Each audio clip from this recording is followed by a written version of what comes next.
The call came on a Tuesday morning, interrupting my usual coffee and emails routine. When I saw Rebecca's name flash across my screen, I knew it wasn't going to be pleasant. It never was with her. "Hello, Rebecca," I answered, keeping my voice neutral. "I've sold a house," she announced without preamble, her tone dripping with satisfaction.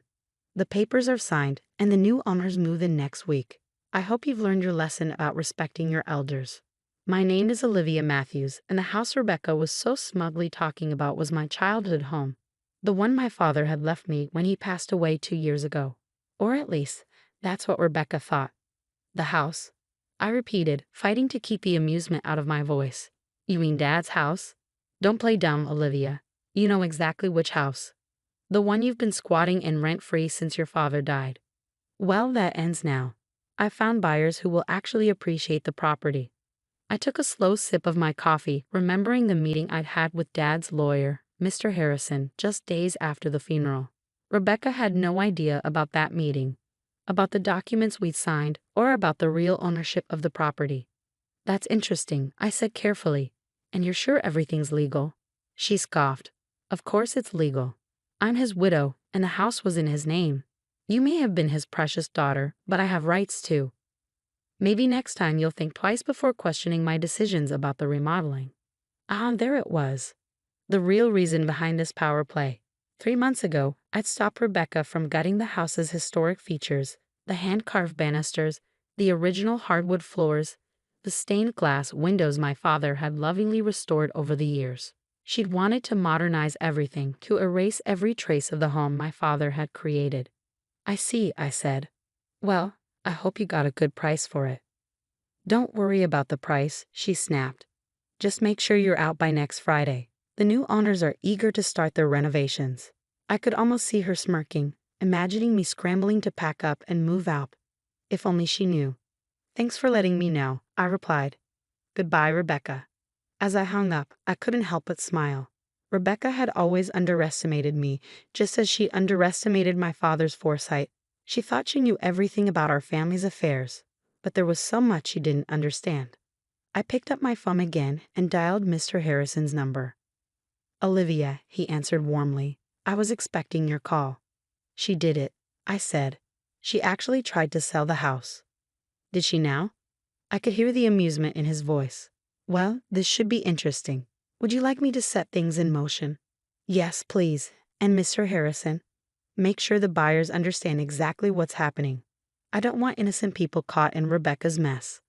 After hanging up, I walked through the house, my house, running my hand along the walls my father had painted, the door frames he'd restored, the window seats where we'd spent countless hours reading together. Every inch of this place held memories, stories, pieces of our life together. Rebecca had married my father 5 years ago, when I was 23. At first, she played the part of the caring stepmother perfectly, all smiles and sweet words. But after the wedding, her true colors started showing. She tried to drive a wedge between Dad and me, made snide comments about our close relationship, and constantly pushed to change things about our home. Dad saw through her eventually, but by then his health was failing. In his final months, he called me into his study one evening while Rebecca was at her weekly spa appointment. "Livy," he'd said, using his old nickname for me, "I need you to trust me. Things aren't what they seem with Rebecca, and I've made arrangements. When the time comes, go see James Harrison. He'll explain everything." I'd wanted to ask more questions, but Dad had been so tired, so weak. 2 weeks later, he was gone. Rebecca had barely waited until after the funeral to start asserting her authority over the house and everything in it. She'd moved my father's belongings into storage, redecorated rooms without consulting me, and made it clear that she considered herself the sole owner of the property. What she didn't know was that my father had seen this coming. The meeting with Mr. Harrison had revealed just how carefully Dad had planned everything. The house, despite appearances, had never been in his name alone. Through a series of legal maneuvers I didn't fully understand, he protected it, and me, from exactly this kind of situation. My phone buzzed with a text from Rebecca. "I expect the keys on my desk by Thursday. Don't make this difficult, Olivia." I smiled, typing back, "Don't worry, Rebecca. Everything will work out exactly as it should." She didn't respond, probably thinking she'd won. But the real show was about to begin. and I had front row seats to watch her carefully constructed plans fall apart. My father had always told me that patience was a virtue. Sometimes he'd say the best response is to simply wait and let people reveal their true nature. Well, Rebecca had certainly revealed hers. Now it was time for her to learn about mine. I spent the rest of the morning going through some old photos I'd found in Dad's study. There was one of us working on the house together, covered in paint and sawdust but grinning like fools. Another showed us in the garden he'd planted, surrounded by the roses he'd lovingly tended. Rebecca had wanted to dig up those roses last spring, claiming they were old-fashioned. I'd stopped her then, just as I was about to stop her now. My phone rang again. Mr. Harrison. "The wheels are in motion," he said. "The buyer's lawyer has been notified of the situation. They're understandably upset with Rebecca, but relieved they found out before money changed hands." "How long until she finds out?" "I'd say by this afternoon. Their lawyer is drafting a strongly worded letter as we speak. Would you like me to be present when she receives it?" I thought about it for a moment. No, I decided. Let her deal with it alone. She needs to understand exactly what she's done. As you wish, but Olivia, be prepared for the fallout. People like Rebecca don't take humiliation well. He was right about that. Rebecca had always been proud, always needed to be in control. Finding out that she tried to sell a house she had no right to, that she'd made a fool of herself in front of potential buyers, it would hit her hard. But then again, that was exactly the point. The fallout came faster than I expected. Around 3 in the afternoon, my phone exploded with notifications, multiple missed calls, and increasingly furious texts from Rebecca. "What AVVU do you want?" The last message read, all caps conveying her rage. I was sitting in the garden among my father's roses when she pulled into the driveway. Her Mercedes screeched to a halt, and she stormed out, waving what I assumed was the lawyer's letter. "You conniving little witch," she screamed, her carefully maintained facade cracking completely. "You knew about this all along." I remained seated, calm despite her fury. "Knew about what, Rebecca?" "Don't play innocent with me." She thrust the letter in my face. "The trust, the property transfer, all of it. You and James plotted this behind my back." "No," I corrected her gently. "Dad and Mr. Harrison arranged it. I just followed his instructions." Her face contorted with rage. "Your father would never do this to me. This has to be a mistake." Actually, I stood up, brushing dirt from my jeans. "Dad did exactly this to protect both me and the house. He saw through you, Rebecca. He knew exactly what you tried to do after he was gone." She took a step back, her designer heels sinking slightly into the soft garden soil. "That's impossible. He trusted me. He loved me." "Did he?" I asked quietly. "Or did he just let you think he did?" The color drained from her face as the implications of my words sank in. My father, the man she thought she fooled completely, had outmaneuvered her from beyond the grave. The house was never in his name. I continued, watching her process each revelation. "He transferred it to a trust years ago, long before he met you. I'm the sole beneficiary. You had no right to try to sell it." "You're lying," she whispered, but I could see the doubt in her eyes. "Check the property records," I suggested. "They're all public. Dad made sure of that too. He wanted everything to be transparent when the time was right." Rebecca's hands were shaking now, crumpling the lawyer's letter. "The buyers, they're threatening legal action. Do you have any idea how humiliating this is? Almost as humiliating as trying to throw your stepdaughter out of her own house." I countered. "Or maybe as humiliating as spending years pretending to care about someone just to get their money." She flinched as if I'd slapped her. "You don't understand anything about my relationship with your father." "I understand more than you think. Dad told me everything before he died, about the prenup you refused to sign, about the mysterious withdrawals from his accounts, about the men you met with while he was in the hospital." Her eyes widened. "He knew. He knew everything, Rebecca. He just waited, watched, and planned. Like father, like daughter, I suppose." She took another step back, her expensive suit now stained with garden dirt. "This isn't over," she threatened, but her voice lacked conviction. "Actually, it is," I replied, pulling out my phone. "I've recorded this entire conversation. Would you like me to add it to the file Mr. Harrison is building about your attempts to illegally sell property you don't own?" For the first time since I'd known her, Rebecca was speechless. She stood there, surrounded by my father's roses, looking completely lost. I'll make this simple, I said. Leave. Leave the house, leave me alone, and most importantly, leave my father's memory alone. If you try anything else, any more schemes, any more attempts to take what isn't yours, everything comes out. The affairs, the money, all of it. You wouldn't dare, she hissed. It would damage your precious father's reputation. I smiled, channeling the same quiet strength I'd always admired in Dad. His reputation can handle the truth, Rebecca. Can yours? She stared at me for a long moment, calculation visible in her eyes.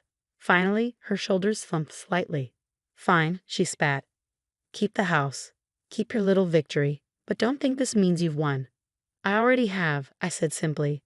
I won the moment Dad saw you for who you really are. She turned and stormed back to her car, her heels sinking into the grass with each angry step. As she drove away, I noticed she dropped the lawyer's letter in the garden. Picking it up, I smoothed out the crumpled paper. The legal language was complex, but the message was clear. Rebecca had no claim to the house, had never had any claim to it, and her attempt to sell it constituted fraud. My phone buzzed. A text from Mr. Harrison. How did she take it? About as well as we expected, I replied. But I think she's done. Your father would be proud, he wrote back. He always said you were stronger than anyone knew. I looked around the garden, at the roses Dad had tended so carefully, at the house he protected so thoroughly. He'd known this day would come, had prepared for it in ways I was only beginning to understand. Rebecca had thought she was teaching me a lesson about respect. Instead, she'd learned one about underestimating people, both the living and the dead. The weeks following Rebecca's confrontation brought unexpected changes. The house felt different somehow, lighter, as if a shadow had been lifted. I spent my evenings restoring rooms to their original state, undoing Rebecca's hasty modernization attempts. One evening, while sorting through boxes in Dad's study, I found a letter addressed to me in his familiar handwriting. The envelope was dated just days before his death. My hands trembled as I opened it. My dearest Livy, if you're reading this, then everything has played out as I expected. Rebecca has probably tried to take the house by now, and you've learned of the trust arrangements I made with James. I'm sorry I couldn't tell you everything while I was alive. Rebecca was watching too closely, and I needed her to believe she had won. You see, I discovered her true nature about a year into our marriage, but by then she had already shown her hand. The mysterious illness that landed me in the hospital? Not so mysterious after all. I had James investigate, the occasional dizzy spells, the confusion, the gradual weakening. Rebecca had been adding something to my evening tea. Not enough to kill me quickly, but enough to make it look like natural decline. I played along, let her think she was succeeding. Meanwhile, I made arrangements to protect you and everything we built together. This house isn't just a building, Livy. It's our legacy, every repair and restoration a memory we shared. I know it must have hurt, watching me seem to choose her over you those last few months. Please forgive me for that deception. I needed her to believe she had complete control so she wouldn't suspect what was coming. There's more you need to know. Check behind the loose brick in the study fireplace. I left something there for you. Remember, strength isn't always about confrontation. Sometimes it's about patience, about waiting for the right moment to act. I love you, my darling girl. Dad. I sat there for a long time, tears falling onto the letter. Everything made sense now, his distant behavior in those final months, the cryptic conversations, the way he'd insisted on having tea alone with Rebecca every evening. Moving to the fireplace, I found the loose brick easily.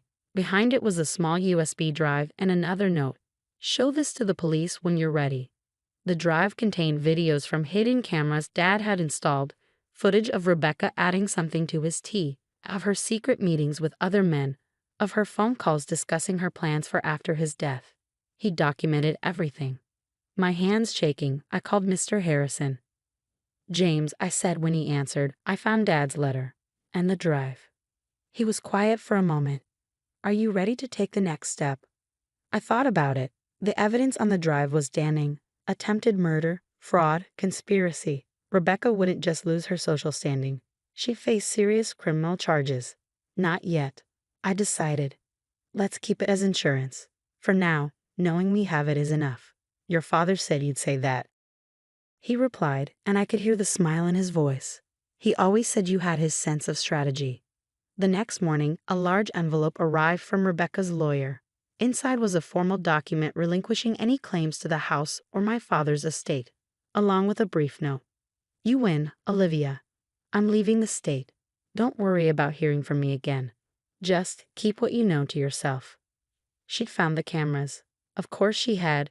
She would have been searching the house for anything incriminating after our confrontation. The evidence on the drive was just backup. The threat of its existence was enough.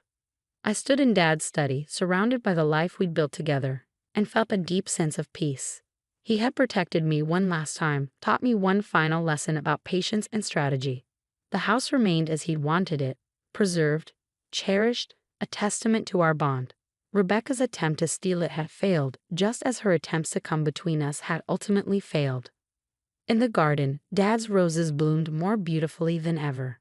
I tended them carefully, honoring his memory in every flower that opened. Sometimes, while working among them, I could almost hear his voice. Remember, Livy, the strongest roots grow in silence, hidden from view until the right moment to bloom. He had been right, of course. Strength wasn't always about confrontation. Sometimes it was about waiting, watching, and letting people reveal their true nature. Rebecca had taught me about deception, about the masks people wear. But Dad had taught me something far more valuable: how to see through those masks, how to protect what matters most, and how to win without losing yourself in the process. The house stands as it always has, a monument to love, patience, and justice served quietly but completely. And somewhere, I like to think Dad is smiling, knowing that his final lesson was well learned. As for the USB drive, it remains behind that loose brick, a silent guardian ensuring that some stories stay buried, at least for now. After all, as Dad always said, timing is everything.